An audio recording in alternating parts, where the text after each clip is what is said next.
안녕하세요. 썰처녀입니다. 구독과 좋아요는 썰처녀에게 큰 힘이 됩니다. 오늘의 사연 시작하겠습니다. 대학 시절 부모님이 사고로 돌아가시고 일찍이 여동생과 둘이 지냈습니다. 나이 차이는 얼마 나지 않지만 하나뿐인 동생에게 부모님의 빈자리를 느끼지 않게 해주려고 누구보다 사랑해 주었습니다. 동생 역시 제 마음을 아는지 삐뚤어지지 않고 밝게 자라주어 늘 고마웠습니다. 가족이라고는 둘밖에 없어서인 걸까요? 저희는 주변에서도 알아주는 우애 좋은 자매였습니다. 제가 결혼할 때 무엇보다 동생 걱정으로 망설여졌습니다. 본인 걱정을 하고 있다는 걸 안 동생은 자신도 성인이라며 언니 행복을 찾으라고 하더군요. 이런 동생의 모습을 보니 또래보다 너무 일찍 철이 든 것 같아 마음이 아팠습니다. 하지만 저희는 결혼 전부터 시어머니 반대가 있었습니다.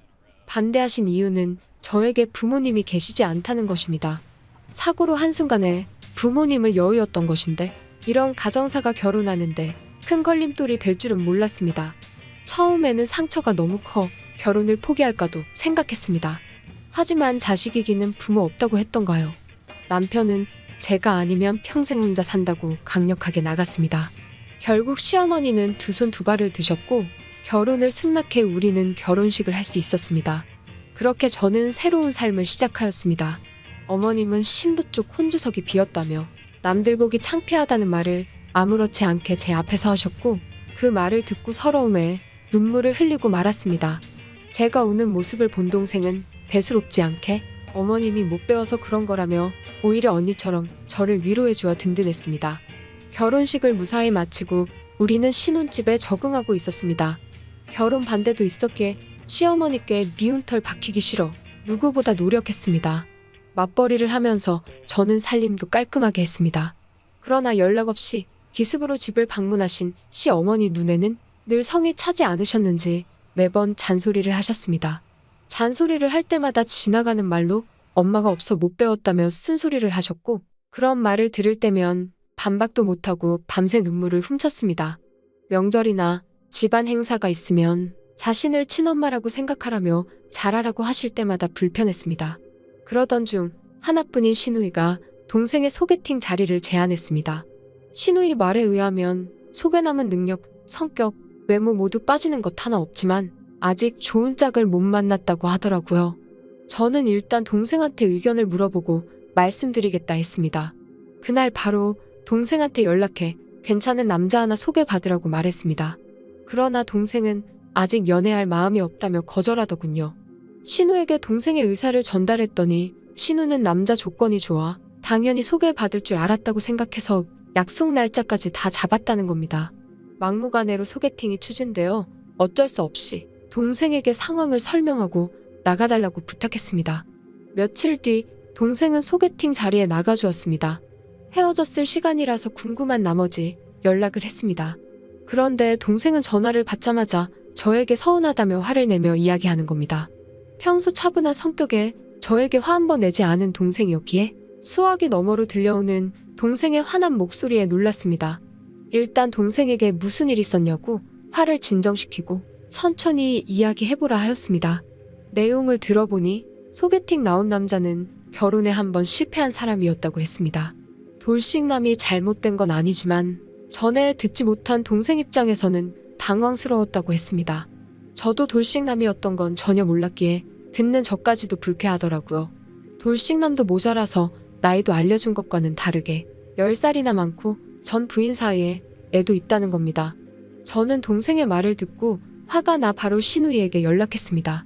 시누이는 제 전화를 받자마자 동생도 소개팅 맘에 들어하지? 하며 상황 판단을 못하고 있었습니다. 시누 말에 의하면 남자가 제 동생을 너무 마음에 들어해 진지하게 만남을 가지고 싶다고 했다는 겁니다. 둘이 결혼하게 되면 선물로 뭐 받을까? 하는 소리에 화가 나 시누에게 말했습니다. 형님, 그 남자 나이도 그때 말하신 것보다 10살 많고 결혼도 했었다면서요. 거기에 애까지 있다고 하던데요? 물었습니다. 형님은 나이가 그렇게 많았어? 몰랐네. 그래도 그 나이로 안 보이지 않아? 동안이면 되지 뭐. 하며 아무렇지 않게 대답했습니다. 형님의 말 같지도 않은 소리에 어떻게 결혼 한 번 안 한 아가씨인 동생에게 애딸린 돌싱남을 소개시켜 줄 수 있냐고 물었습니다. 제 말을 듣던 형님은 한숨을 쉬며 올케 솔직히 사돈 처녀 볼 게 뭐 있어? 부모가 있어. 집에 돈이 많아. 결혼하려면 어느 정도는 포기하고 만나야지. 나니까 그만한 조건 찾아서 해준 거야. 고마워할 줄은 모르고 왜 그래? 하며 말하는 겁니다. 동생을 소개해주는 것이 아니었어도 사전에 이야기한 사람과 전혀 다른 사람을 소개해준 것 자체가 잘못 아닌가요? 알고 만나는 거랑 모르고 만나는 건 확연한 차이가 있다고 저는 생각했습니다. 하지만 형님은 오히려 저랑 제 동생이 주제 파악도 못하고 눈만 높다면 난리쳤고 눈 좀 내리라 말하는 겁니다. 형님과 대화가 전혀 통하지 않아 전화를 끊어버렸습니다.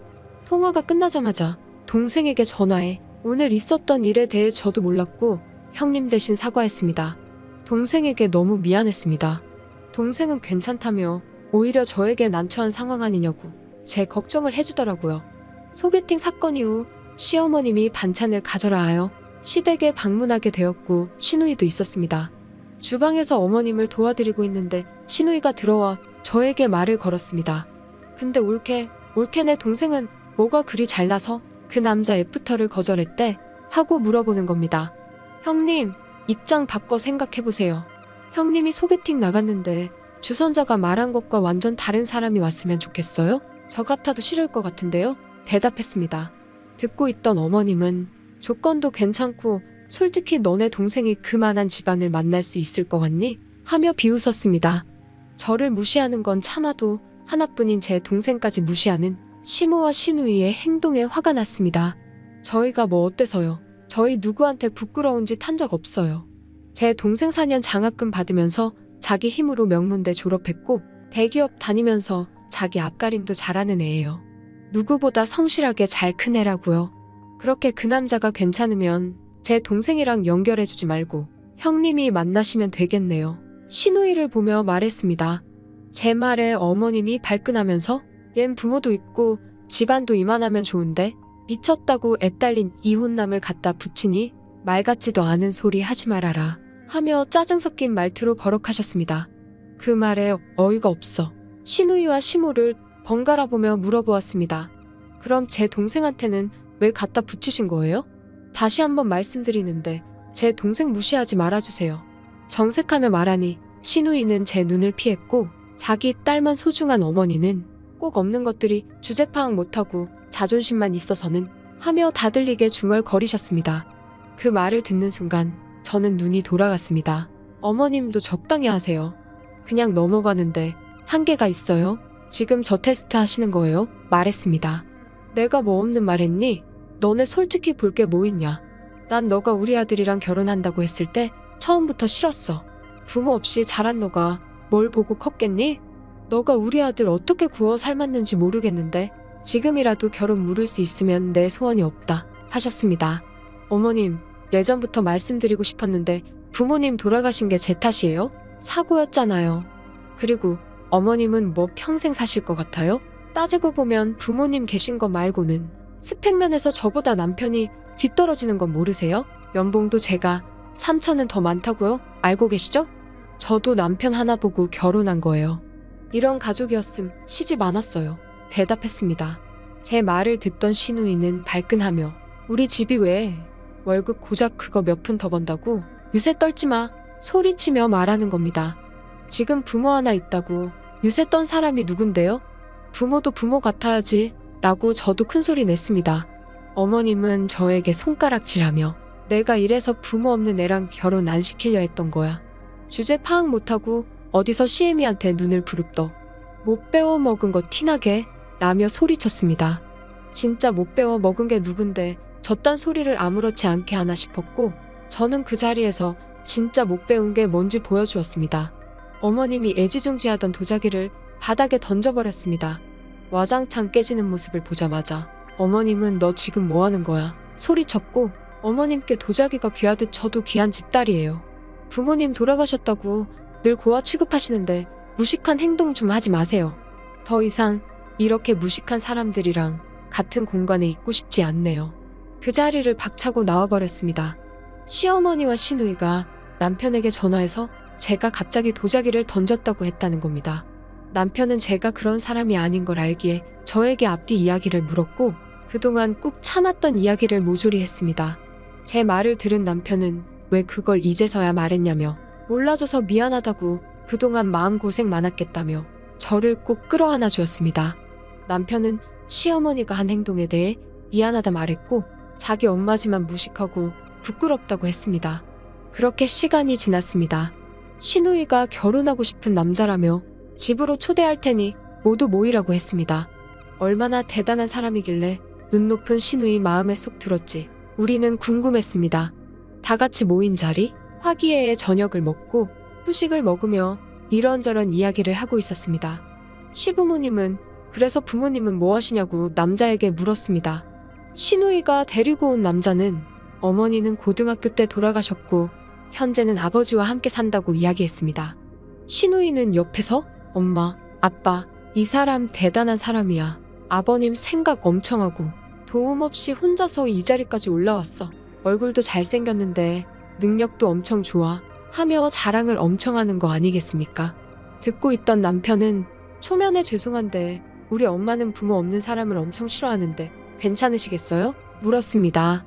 남자는 황당한 눈빛으로 남편을 쳐다봤고 아니 걱정돼서요. 이렇게 인사까지 온 거면 한 식구가 될 수도 있는데 우리 엄마는 능력도 중요하지만 어떻게 자랐는지가 더 중요하게 생각하는 분이라서요. 남편은 쐐기를 박았습니다. 분위기는 어색해졌고 그렇게 그날은 마무리가 됐습니다. 다음 날 시어머님이 화를 내며 집으로 오라고 했습니다. 니네 때문에 우리 딸 혼사길 망했다고 책임지라고 버럭 화를 내시더라고요. 이유를 들어보니 어제 남자가 집으로 귀가 후 시누이에게 헤어지자고 말을 했다고 합니다. 가만히 듣던 남편은 그게 왜 우리 잘못이야? 나는 엄마 생각을 대신 말해준 건데 엄마도 이 사람 동생한테 그랬잖아. 새삼스럽게 뭘 그래. 당당하게 이야기했습니다. 그거랑 이거랑 같냐고 노발대발 화를 내셨고 방에서 나온 시누이도 너네 때문에 내 인생 망했다고 욕을 퍼부었습니다. 이게 무슨 소리인가 어리둥절한 시아버님은 남편에게 물었습니다. 남편은 시아버지께 있었던 모든 일을 이야기했습니다. 아버님은 어머님과 시누이를 앉히고는 눈물 쏙 빠지게 혼냈습니다.